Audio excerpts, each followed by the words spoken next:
जिम्मेदारी किसका है? It's on sales management to expand the sales. ये एक मेजर ऑब्जेक्टिव था to generate revenue and growth. उसके बाद आता है customer relationship management.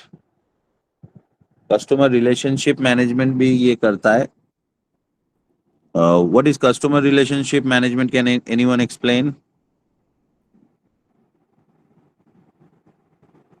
What is customer relationship management? Sir, the process of making CRM। customer satisfied. और थोड़ा explain करो। सर मतलब कि इस तरीके से अपना सर्विस देना कि कस्टमर का जितना भी नीड्स है वो भी सेटिस्फाइड रहे और हमारा प्रॉफिट भी मतलब एक मार्जिन में रहे, जिससे दोनों का साइड ही अपना सेटिस्फाइड है। That is called customer relationship management, ताकि वो बार बार हमारे पास ही हमारा प्रोडक्ट लेने आए। हाँ, बार बार हमारे पास हमारा प्रोडक्ट लेने आए, ये वाला पॉइंट ठीक है। हम्म। लेकिन थोड़ा और कोई और ट्राई करेगा? What is customer relationship management? ये भी बहुत इंपॉर्टेंट टॉपिक है यहाँ पे।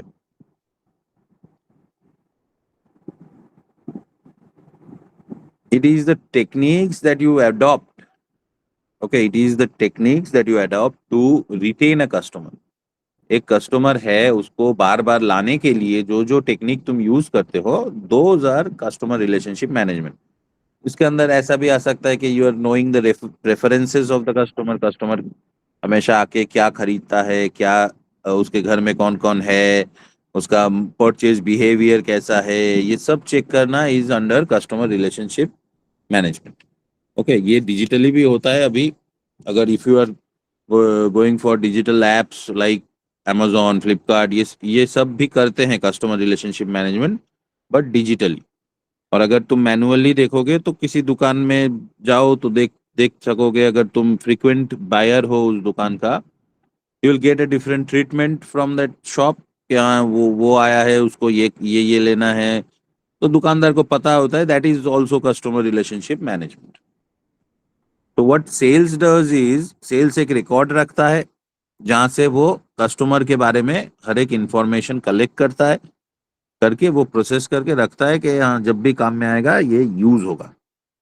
To know the consumption pattern of the purchaser. अच्छा, sales management, what sales management does is, इन दोनों के अलावा after making growth, revenue recognition, उसके बाद कस्टमर रिलेशनशिप मैनेजमेंट, उसके बाद एफिशिएंसी इंक्रीज करता है, रेवेन्यू जनरेशन कर रहा है। These are the objectives of sales management. ठीक है। अब इसके बाद एक आइलैंड मॉडल है। Island model, I go straight forward to island model, जहाँ पे सेल्स मैनेजमेंट का एक टेक्निक बताया जा रहा है, इज आइलैंड मॉडल। यहाँ पे क्या होता है, you create different islands. Island मतलब वो छोटा छोटा जो होता है, द्वीप, द्वीप बोला जाता है उसको। तो you create that kind of atmosphere और एनवायरनमेंट बाय सेगमेंटिंग। जो पिछले बार हम लोगों ने पढ़ा था मार्केट सेगमेंटेशन, यहाँ पे भी वो एक काइंड ऑफ सेगमेंटेशन हो रहा है, जहाँ पे you are creating islands of under a model to particularly focus on different islands. ठीक है, यहाँ पे क्या हो रहा है, इसका नाम एक्चुअली आइलैंड मॉडल दिया गया है। You are creating different segments. Now that segments or units can be based on any geographical location, any demographic, any product line, specific kind of product, different services. इन सारे basis पे तुम island बना सकते हो। Okay, ये वाला point थोड़ा ध्यान से सुनो। What is the island model of sales organisation? In island model, it is actually we are creating different units, different segments, जिसको हम आइलैंड मॉडल बोल रहे हैं। Okay, suppose you are having different segments in your product line. तुम्हारा जो product है उसमें different segments है। So you get different segments of island, जिसको हम नाम दे रहे हैं कि ये एक आइलैंड है, दूसरा एक दूसरा आइलैंड है। जैसे कि if you are creating that segment on the basis of geographic location, you can say that West Bengal or Kolkata is an island. इसके साथ साथ different states will be considered as an island. अब इसमें benefit क्या है creating this island or segmentation? You can focus specifically on those islands, right?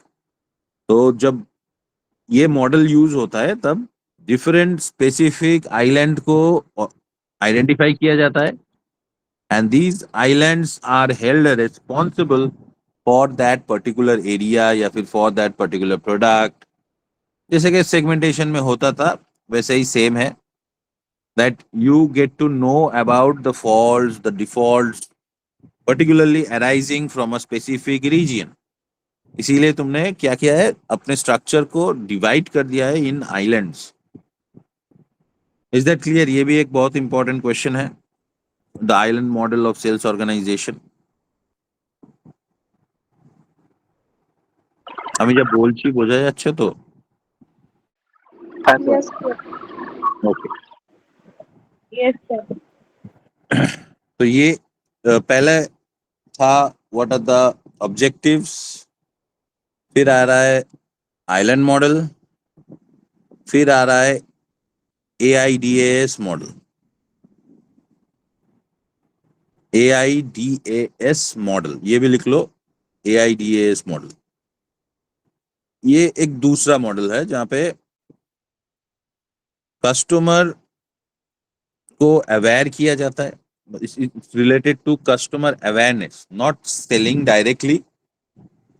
Sales organisation का island model क्या करता है? ये सेल्स को आइडेंटिफाई करता है, सेल्स के बेसिस पे डिवीजन करता है. AIDAS मॉडल जो है वो कंज्यूमर परचेज डिसीजन को मैनिपुलेट करता है बाय योर टेक्निक्स. टेक्निक्स तुम्हारा है, सेलिंग टेक्निक्स ही है, but it will affect the consumer. Now, what does AIDAS stand for? Attention. A for attention, I for interest, D for desire, A for action, and S for satisfaction. Now, this is the entire process of marketing, जहाँ पे attention पहले लिया जाता है. You show something, you advertise something, जहाँ पे तुम एक funny सा या फिर unique सा कुछ advertise कर रहे हो. Now, that attention you draw from the customer will create a interest in the customer. हाँ ये प्रोडक्ट तो मैं खरीद सकता हूँ, ये प्रोडक्ट तो मुझे चाहिए. After seeing an advertisement you generally respond like that. फिर उसके साथ साथ डिजायर आएगा. डिजायर से तुमको खरीदने का इच्छा आएगा. उसके साथ एक्शन है. नाउ यू कैन इधर बाय और रिजेक्ट द प्रोडक्ट. खरीद सकते हो या फिर रिजेक्ट भी कर सकते हो. If you are buying the product you are getting a satisfaction out of it, जिसको हम लोग AIDAS मॉडल बता रहे हैं. ओके ये भी इंपॉर्टेंट है. AIDAS मॉडल बेटर होगा if you explain it with an example that how a consumer is being aware और अटेंशन मिल रहा है पहले, फिर इंटरेस्ट आ रहा है, फिर डिजायर, फिर एक्शन, फिर सेटिस्फैक्शन. ओके सर एग्जांपल में कोई कंपनी को लेके एक्सप्लेन करेंगे क्या? हाँ ये 5 पॉइंट्स है जैसे कि AIDAS है, उसके साथ साथ एक ही एग्जाम्पल लेके पूरा प्रोसेस को एक्सप्लेन किया जा सकता है. इट इज नॉट नेसेसरी, ऐसा नहीं, जरूरी नहीं है, लेकिन फाइनल के लिए एग्जाम्पल होना जरूरी है. Should know. ओके अच्छा इसके बाद आ रहा है what are the roles of sales executive. Roles of sales executive, इसे चीफ सेल्स एग्जीक्यूटिव ऑफिसर भी कहा जाता है. उसका रोल क्या होता है? Now a company appoints sales executive officer. ठीक है, ऐसा शायद तुम लोगों ने पहले नहीं सुना है. सेल्स एग्जीक्यूटिव ऑफिसर इसका काम क्या है? Is to ensure the proper sales function या प्रॉपर सेल्स मैनेजमेंट. ये अकेले इंश्योर करे. जैसे कि चीफ एग्जीक्यूटिव ऑफिसर होता है CEO, वैसा ही सेल्स एग्जीक्यूटिव ऑफिसर होता है SEO. क्योंकि देखो कंपनी के पास कोई भी कंपनी हो, it has 2 major functions to perform. One is to purchase or produce something, and the other is to sell that purchase or product produce. अब ये जो दो काम है, इसी के बेसिस पे हम लोगों को प्रॉफिट मिलता है, ठीक है। सेलिंग के टाइम में sale is very important, purchasing के टाइम में purchase is very important. If you buy a product or goods or make something below the cost of your competitors, you are already at a profit. और उसी चीज को अगर तुम higher efforts देके अगर थोड़ा ज्यादा में बेच सकते हो rather than your competitors, then you are also making a profit. तो परचेज में भी प्रॉफिट होता है, सेल्स में भी प्रॉफिट होता है. Now we are mainly focusing on what sales achieves the organisation. Sale करने से हमें क्या क्या मिलता है, और ये जो सेल्स एग्जीक्यूटिव है इसका रोल क्या है, ये काम क्या करता है, ये जानना जरूरी है. इसके अंदर क्या आ रहा है, व्हाट आर द रोल्स. पहला तो है कि sales executive officer will identify opportunities. Sales का अपॉर्चुनिटीज कहाँ कहाँ पे है, what are the new markets, what are the new platforms जहाँ पे हम लोग जाके सेल्स कर सकते हैं. It will be identified by the sales executive officer. ठीक है, तो वो उसका पहला काम ये हो गया कि उसको अपॉर्चुनिटीज ढूंढना है. ये अपॉर्चुनिटीज वो कहाँ से ढूंढेगा, through research and analysis. Now एक एग्जांपल पकड़ लो, KFC is a big company. Okay, अगर वो चाहता है तो it can open stores in every places. Is that right? अगर वो चाहता है तो वो अपना स्टोर बहुत सारे जगह पे खोल सकता है. Why isn't he doing that? KFC क्यों नहीं कर रहा है, पिज्जा हट क्यों नहीं कर रहा है, हर जगह स्टोर क्यों नहीं खोल रहा है? What is the reason for that?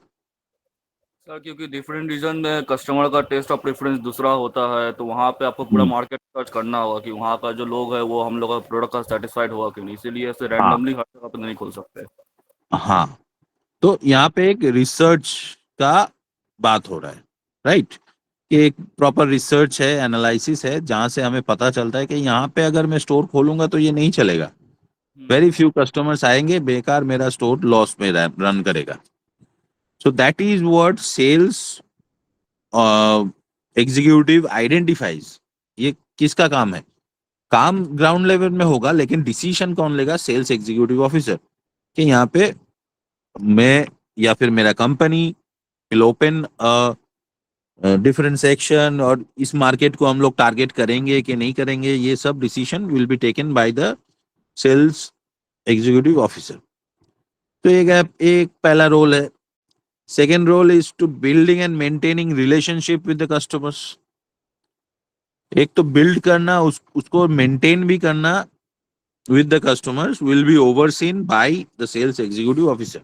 देखो ये सब काम वो डायरेक्टली नहीं करेगा सेल्स एग्जीक्यूटिव ऑफिसर, बट वो ओवरव्यू रखेगा इसका सबका, that everything is going good. In simple words, everything is going good. तो फिर वो उसका काम रोल ठीक है. तो फर्स्ट पॉइंट में हम लोगों ने देखा it is to identify the sales opportunity. Second point में is building and maintaining relationships with the customers. फिर प्रमोटिंग द प्रोडक्ट्स और services. This is very common. तुम्हें प्रमोट करना है through advertisement, sales promotion, publicity, personal selling, कोई भी technique you can be using any of these techniques, but your objective is to promote the product and services. उसके बाद target sales achieve हो रहा है कि नहीं वो भी वो देखेगा. कस्टमर क्वेरीज एंड कंप्लेंट्स कैसे हैंडल हो रहा है ये भी वो देखेगा. अच्छा, internal collaborations, preparing reports and documents, ये भी वो चेक करेगा कि साल भर का रिपोर्ट क्या है, दिखाओ. What are the markets that have been captured? What are the markets that have been performing good? What are the markets that have been performing bad? ये सब कुछ वो चेक करेगा, एंड उसके बेसिस पे वो he can decide, he can take actions. Okay, तो ये था task of chief sales executive officer. Now अब इसके साथ साथ देखो, I was discussing about the promotional techniques. Promotional techniques हम लोगों ने मार्केटिंग में भी पढ़ा है, कैसे कैसे प्रमोशन किया जाता है। of that can include advertisement, sales promotion, publicity, even personal selling. Personal selling क्या है? What is personal selling? कोई बताओ। सर जिसमें एक सेल्समैन खुद जाकर डायरेक्टली कस्टमर लोग से इंटरेक्शन करता है और लोग को बताता है प्रोडक्ट के बारे हाँ, में, उसको पर्सनल सेलिंग। डायरेक्ट सेलिंग बोला जाता है। Now, पर्सनल सेलिंग में क्या होता है? You get to face the customer directly. अब कोई ये बताओ कि why it is important to face the customer directly and in which kind of product. कौन से टाइप के प्रोडक्ट में डायरेक्ट कस्टमर को फेस करना जरूरी होता है?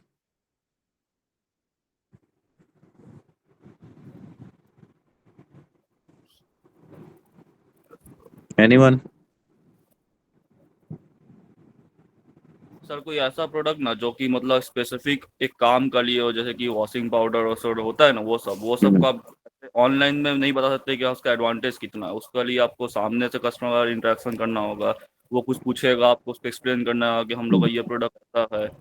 तो ऐसा वॉशिंग पाउडर सा प्रोडक्ट, और फिर मान लीजिए कोई साबुन जैसा प्रोजेक्ट प्रोडक्ट हो गया, या फिर ऐसा कोई जो प्रोडक्ट जो मतलब हम लोग का डेली लाइफ में यूज होता हो, ऐसा प्रोडक्ट का लिए मतलब पर्सनली सबसे बेस्ट ऑप्शन रहता अच्छा, ठीक है। लेकिन यहाँ पे थोड़ा मैं डिफरेंट आंसर ढूंढ रहा हूँ कि जो कि एक्चुअल है। ये तो एक्चुअली हमें पता है कि जब डायरेक्ट सेलिंग होता है, पर्सनल सेलिंग होता है, तब क्या होता है? मोस्टली चिमनीज, डिटर्जेंट, ये सब घर घर में जाके बेचता है वो। हम हमारा खुद का एक्सपीरियंस है, दैट इज वाई तुम ये एग्जांपल दे रहे हो। कोई और कुछ बताएगा? Something rather than these products? Anyone else?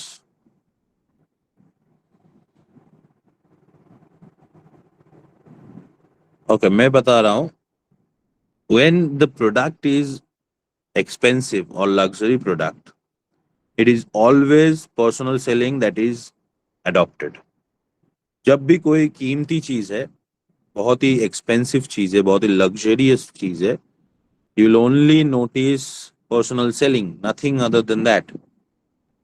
इसके अलावा कोई भी मेथड यूज नहीं होता, खाली पर्सनल सेलिंग यूज होता है when it comes to luxurious product, बहुत ही costly product. How to get to know about the advantages, disadvantages, features, ये सब कहाँ से जानेंगे? एडवर्टाइजमेंट थोड़ी ना होता है। मोस्ट एक्सपेंसिव प्रोडक्ट का एडवर्टाइजमेंट नहीं होता है। तो हमें क्या करना होता है? We have to talk to a sales executive. जो कि सेल्स एग्जीक्यूटिव है, उसके साथ बात करेंगे, वो हमें डिटेल्स में बता देगा why do I need that product, और या फिर that product, how is that product helping us. ये सारे पर्सनल सेलिंग से ही आता है। ओके, सर ठीक है। अब personal selling is important for your tutorials. Personal, what are the importance of personal selling? ये शायद डिस्कस करने की जरूरत नहीं है। There are a lot of advantages. In personal selling, you get to see the customer, you get to face the customer, you get direct interaction, you get instant feedback. There are a lot of advantages. Sir कैसा question आ सकता है, मतलब what are the objective of personal What are selling? the importance of personal selling? अच्छा अच्छा, तो उसमें example लिखने से तो अच्छा रहेगा ना। इम्पोर्टेंस में नहीं चाहिए, ठीक है। अच्छा अच्छा अच्छा, इफ यू आर ठीक है। राइटिंग इम्पोर्टेंस ऑफ एनीथिंग तो वहां पे एग्जाम्पल नहीं चाहिए। If you are writing factors, if you are writing objectives, तब जाके वो चाहिए। अच्छा अच्छा, ठीक है सर, एंड ठीक है। Not necessary for the tutorial, let me specify. Final में जब जाके आंसर लिखोगे तो it hmm, must be like that. Okay let me sir. Share an experience जो मैं अभी कॉपी चेक कर रहा हूँ, थर्ड सेम का। अच्छा तुम लोगों का नहीं, बाहर किसी कॉलेज का कॉपी आया है। अच्छा अच्छा। I am very happy that जो कॉपीज है बहुत ही अच्छे हैं। They are hmm, almost getting 60 above, even one student got 69 also. Okay, now it is because of their writing skills. that they're getting the numbers. तो writing skill यहाँ पे क्या है, ये जो सब्जेक्ट पूरा एक सब्जेक्ट है ना, ये पहले नहीं था, कॉमर्स में ही नहीं था ये. It was under a part of marketing. Marketing था, उसमें ही सेल्स मैनेजमेंट कहीं पे जाके हम लोग पढ़ लेते थे. कंज्यूमर बिहेवियर भी वही था. ये दोनों ही नया सब्जेक्ट है. नाउ फॉर कंज्यूमर बिहेवियर तो ये तो तुम लोगों ने पार कर दिया, अभी लिख के एग्जाम हो गया. यहाँ पे सेल्स मैनेजमेंट के लिए कॉन्सेप्चुअल पेपर है. थोड़ा कॉन्सेप्ट को समझो, उसके बेसिस पे आंसर अपने आप से लिख के आओ. Now that construction of that answer must be good. जहाँ पे तुम एक एग्जाम्पल दे रहे हो, एग्जाम्पल दे के समझा रहे हो, या फिर उसके साथ साथ कोई फ्लो चार्ट ला रहे हो, that that helps in gaining numbers. Okay. Sir तो वो स्टूडेंट लोग कैसे लिखे थे अपने एग्जाम में आंसर को? हाँ, वो स्टूडेंट लोग कैसा लिखे, जिसका पेपर चेक किए वो लोग अपना आंसर में मतलब कैसा ऐसा फ्रेमिंग किए वही थे? तो मैं बता रहा हूँ. Giving an example is important, drawing a flow chart is important.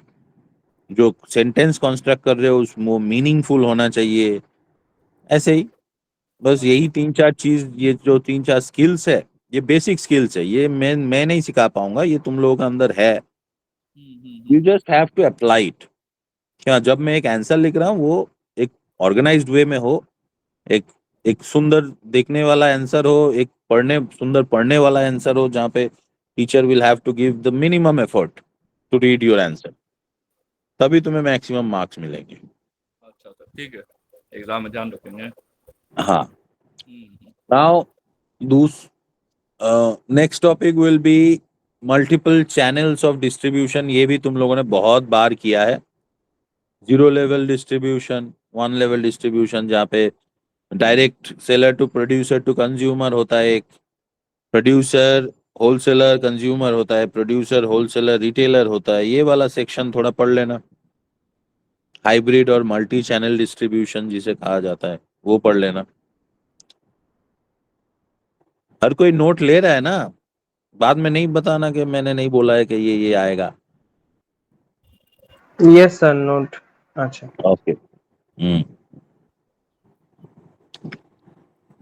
I think हम लोगों ने ऑलमोस्ट सब कुछ डिस्कस. अच्छा, एक और है, state the objectives of performance evaluation हाँ सर. इन सेल्स मैनेजमेंट. अब परफॉर्मेंस इवैल्यूएशन भी शायद तुम लोगों ने कहीं पे सुना है या पढ़ा है. Performance evaluation is very important when it comes to private sector, जहाँ पे तुम्हारा काम, तुम्हारा परफॉर्मेंस इज बीइंग मेजर्ड. ठीक है. गवर्नमेंट ऑर्गेनाइजेशन का जो सबसे वीक पॉइंट है, मुझे लगता है कि यही है, that your performance is never being measured. But in a private organization, if you're efficient enough, your performance is being measured and you can um, get the required promotion, required desired status that you desire to obtain in an organization. Performance evaluation क्या करता है? It gives you a target कि ये तुम्हारा target है, अब इसको achieve करो. तब तुम अचीव करते हो, इधर it can be 100% target achievement, it can be 90%, it can be 110% also. ज्यादा भी हो सकता है, कम भी हो सकता है. Now what performance evaluation does is it evaluates multiple factors that is related to your performance. अभी परफॉर्मेंस 100 से गिर के 90 हो गया है, is that only your fault? ये भी डिसाइड करेगा कौन? Performance evaluation. There must be other multiple factors that is degrading or appreciating your evaluation process. तो ये जाके वहाँ पे थोड़ा पढ़ना पड़ेगा कि how we are assessing or how we are evaluating the performance of an employee, और उसका objective क्या है. Why are we evaluating the sales team or the sales management? इसे हम लोग क्यों इवैल्यूएट कर रहे हैं? Because of getting higher sales, higher return. जो कि पहले सेल्स टैक्स मैनेजर का जो था, अब उसको वो ठीक से परफॉर्म कर रहा है कि नहीं, ये चेक करने के लिए you need performance evaluation. If he is not performing well, you need an replacement for him. ये तो तुम लोगों को पता है कि स्टाफिंग में जो होता है that you replace people if they are not efficient enough, right? हाँ सर। अच्छा, तो देखो यहाँ पे ये सारे topics are good for tutorial, लेकिन इसको छोड़ के भी बहुत कुछ है जो तुम लोगों को थोड़ा बहुत पढ़ना है। आई थिंक थोड़ा पढ़ोगे तो इस सब्जेक्ट में कोई प्रॉब्लम ऐसा कुछ आना नहीं है। It is almost an easy subject जहाँ पे everything is related to marketing. Marketing देखो, तुम लोगों का एक मिसकंसेप्शन पहले से ही होता है कि marketing is actually selling. Marketing selling नहीं होता है, ये तो तुम लोगों ने डिफरेंस में ही पढ़ा है। और marketing is consistent of selling in a major portion. Selling उसका मेजर काम है, इसीलिए हम लोग हमेशा कंफ्यूज होता है कि मार्केटिंग इज सेलिंग। अब क्या किया है, यहाँ पे एक डिफरेंट सब्जेक्ट ही दे दिया है तुमको, तुम लो पढ़ लो अभी। ये सेलिंग है जहाँ पे customer importance, customer satisfaction, customer feedback ये भी आता है। Okay, these are all parts of sales management. क्योंकि हम लोग खाली सेल्स नहीं बोल रहे हैं, सेल्स के साथ मैनेजमेंट को भी जोड़ रहे हैं। तो सेल्स के साथ अगर मैनेजमेंट को जोड़ा जाएगा तो it becomes a vast area जहाँ पे हम लोगों को प्लानिंग, ऑर्गेनाइजिंग, डायरेक्टिंग, स्टाफिंग ये सब कुछ देखने को मिलेगा। Where we plan for how to sell, we achieve the targets through directing, फिर उसको अगर अचीव नहीं हुआ तो कंट्रोल भी करते हैं। ये सारे प्रोसेस हम लोग खाली सेल्स के ऊपर फोकस करके ही यहाँ पे देखेंगे। अच्छा सर। ओके, सर बोल रहे कि जो ये कितना मार्क्स का आएगा एग्जाम में इंटरनल? ये सब 5 मार्क्स वाला 7 क्वेश्चन रहेंगे, उसमें से 5 करना है। अच्छा अच्छा सर, चैप्टर 5 रहेगा ना जितना सिलेबस में है? हाँ, जो टॉपिक मैंने बोला है अभी वही रहेगा, अच्छा अच्छा उसमें कोई अच्छा प्रॉब्लम नहीं है। हाँ, चैप्टर तो तुम लोग अगर पढ़ सकते हो तो वेरी गुड। अच्छा अच्छा। अच्छा, तो एक और बार मैं रिपीट कर रहा हूँ। Task of chief sales executive पढ़ना है, factors influencing strategic sales force पढ़ना है, importance of personal selling, hybrid और मल्टी चैनल डिस्ट्रीब्यूशन, अच्छा, objectives of performance evaluation, island model और AIDAS मॉडल, ये सारे टॉपिक्स कवर करना है। And sir objective of sales organisation ना? हाँ, हाँ अच्छा अच्छा। Sir, ठीक can है। you repeat again, sir? अच्छा, ऑब्जेक्टिव्स ऑफ सेल्स ऑर्गेनाइजेशन पहले, फिर task of chief sales executive, फिर factors influencing strategic sales force, फिर पर्सनल सेलिंग का इम्पोर्टेंस, फिर हाइब्रिड और मल्टी चैनल ऑफ डिस्ट्रीब्यूशन, फिर objectives of performance evaluation,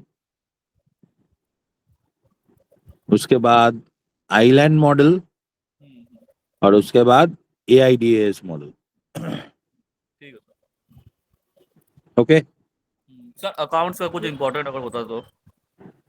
accounts का देखो मैंने नहीं बनाया, मैं नहीं बता पाऊंगा, लेकिन क्या क्या मैम, मौमिता मैम से पूछने से अच्छा होता। अच्छा স্যার ই-কমার্সের কিছু বলতে পারবেন স্যার? ই-কমার্সের দেখো, আমি কোশ্চেন গুলো তো বানাইনি, আমি একটাই বানিয়েছিলাম, তো সেই জন্য আমি ওই ক্লাসটা নিয়ে নিচ্ছি। এবার যে যেটা বানিয়েছে, এত বড় সিলেবাস আছে, এবার ওখান থেকে কি দিয়েছে আমি তো ঠিক বলতে পারবো না। বাট ই-কমার্স জেনারেলি তোমাদের ইলেকট্রনিক কমার্সের অ্যাডভান্টেজ, ডিসঅ্যাডভান্টেজ এগুলো কি, মোস্ট অফ দ্য প্ল্যাটফর্মস কি কি ইউজ করা হয়, জেনারেল টপিক গুলোই পড়ো। এগুলো তো পুরোনো সাবজেক্ট, এর কিছু ইম্পর্টেন্ট কোয়েশ্চেন আছেই অলরেডি, তার মধ্যে থেকে পড়লেই বেটার হবে। এটা যেহেতু একদম নতুন সাবজেক্ট ছিল, এই জন্যই এটা স্পেশাল ক্লাস নেওয়া হয়েছে।